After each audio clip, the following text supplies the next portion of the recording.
Hello and welcome to the FoodiePEDIA 365 podcast, the podcast series where we talk about career transitions, learning, unlearning, and everything that shapes who we become. I'm Patrick Aryee. In today's episode, we are exploring a question that might make you pause. How would classrooms look if failure were actually part of the grade? This is an important conversation because the world we live in rewards experimentation, creativity, curiosity, and resilience. Yet the classroom we grow up in often punished all the things that lead to those qualities. So today we are reimagining a classroom where failure isn't the end of the learning process, it's the beginning. Talking point 1. If failure was a learning tool. Let's start with the idea itself. What if students were expected to fail on their way to learning something? Instead of grading students on getting it right the first time, we would grade them on how they improved, what they learned from mistakes, and how they refined their thinking. Some schools experimenting with competency-based learning already do this. They reward progress, not perfection. Why is this important? Because in real life, whether in careers, entrepreneurship, or relationships, the people who fail, reflect, and try again usually outperform the people who freeze at the first sign of struggle. Failure becomes a feedback loop, not a final judgment. And this raises another important question. What would classroom culture look like if students weren't afraid of getting things wrong? Talking point 2. A culture that encourages risk taking. Let's picture the classroom itself. If failure counted toward learning, students would be more willing to take risks.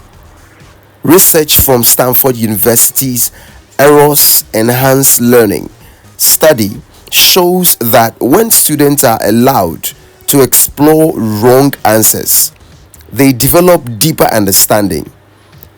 We would see more experimentation, more creativity, more discussions instead of silent compliance, more students asking why instead of memorizing what. Why is this important as well? A risk-friendly classroom prepares students for a world where innovation is the driving force. No inventor, entrepreneur, or leader succeeds without embracing trial and error. But there's one more piece. How would teachers teach differently if failure wasn't something to fear? Talking point 3. What teaching would look like. Let's shift to the role of the teacher. If failure were part of the grade, teachers would shift from being judges to being coaches. They would guide reflections, help students break down mistakes, and redesign lessons to support second and third attempts. Teachers might give iterative assignments, redo opportunities, growth portfolios, reflection journals, personalized learning paths. Why is this also important? Because students wouldn't just perform or learn content.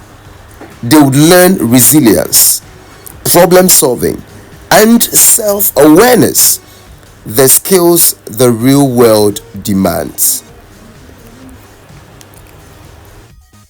What are your key takeaways in this podcast? If failure counted toward learning, 1. Classrooms would be safer place to take risks. 2. Students would grow not just academically but emotionally and creatively. 4. Teachers would become coaches, guiding exploration and improvement. 4. Most importantly, learning would look more like real life. This shift could redefine how we prepare people for work, leadership, and lifelong growth.